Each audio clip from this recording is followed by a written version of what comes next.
¿Las reservas de petróleo crudo caerán y los precios subirán? Holstem, el tema de hoy es el petróleo crudo, que es el rey de las materias primas y es muy importante para la economía mundial.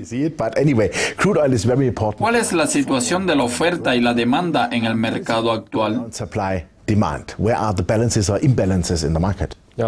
El petróleo crudo definitivamente mueve los índices de materias primas y sus rendimientos, además de tener una función de predicción para el resto del mercado de materias primas en términos de ingresos y gastos, como de la gasolina y el diésel, por ejemplo. El principal problema en los últimos años ha sido el exceso de oferta y de producción. Por lo tanto, la pregunta principal es cuándo vamos a salir de esa situación de exceso y pasaremos a un mercado más equilibrado para que los precios suban de nuevo. Ok, como sabemos, usted cree que existe una posibilidad de salir de esa situación de exceso de oferta, pero los niveles de producción continúan muy altos. ¿Cómo se resolverá eso? En la década del 70, por ejemplo, la OPEP limitó la producción y debido a eso, la estrategia era contraria a la situación que tenemos actualmente. El parámetro actual de la OPEP es convertir el petróleo lo más barato posible. Por lo tanto, la reacción normal al aumento de la producción de Estados Unidos sería un recorte de la producción de la OPEP, pero está sucediendo lo contrario y la producción de la OPEP y de Rusia continúa alta. Podemos decir que todavía tenemos un tercer factor en juego, que es el regreso de Irán tras la suspensión de las sanciones. En ese sentido, hay muchos factores detrás de los bajos precios del petróleo y los niveles entre 40 y 45 dólares por barril aún son posibles.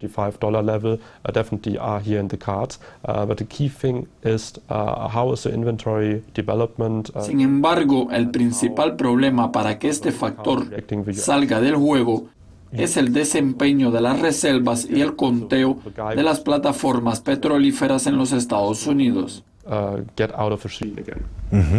Fantástico.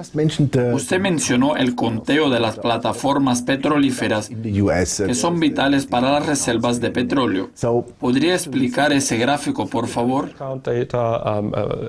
El conteo de las plataformas petrolíferas es un dato semanal muy esperado el lunes. Una disminución en el conteo indica que la producción caerá. Por ejemplo, la reacción al cierre de las plataformas petrolíferas es por lo general una caída en la producción de 6 meses.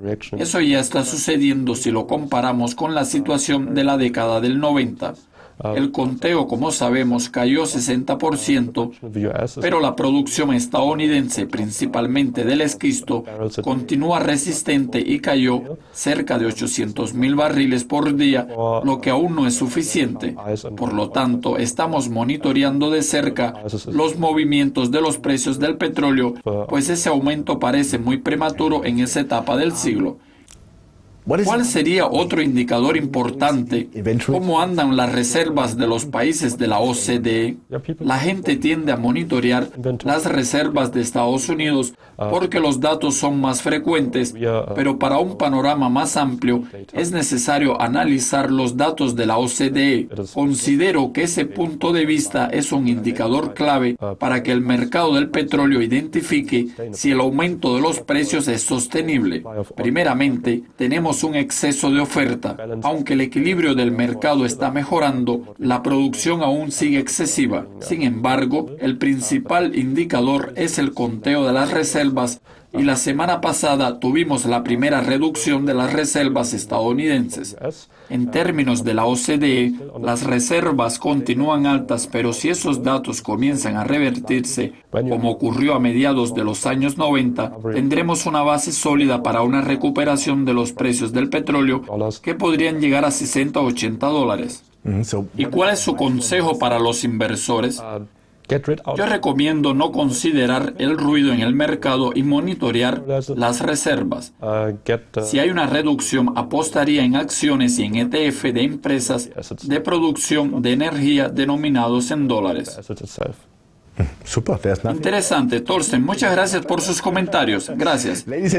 Señoras y señores, ustedes vieron una conversación con el doctor Thorsten Deinim, estrategia principal de Tiberius. El petróleo crudo parece que está regresando a los carriles y los datos de las reservas de la OCDE podrían confirmar esa tendencia. Gracias por vernos y sigan conectados a Dukescopy TV para más actualizaciones y asociaciones con Commodity TV. Hasta luego.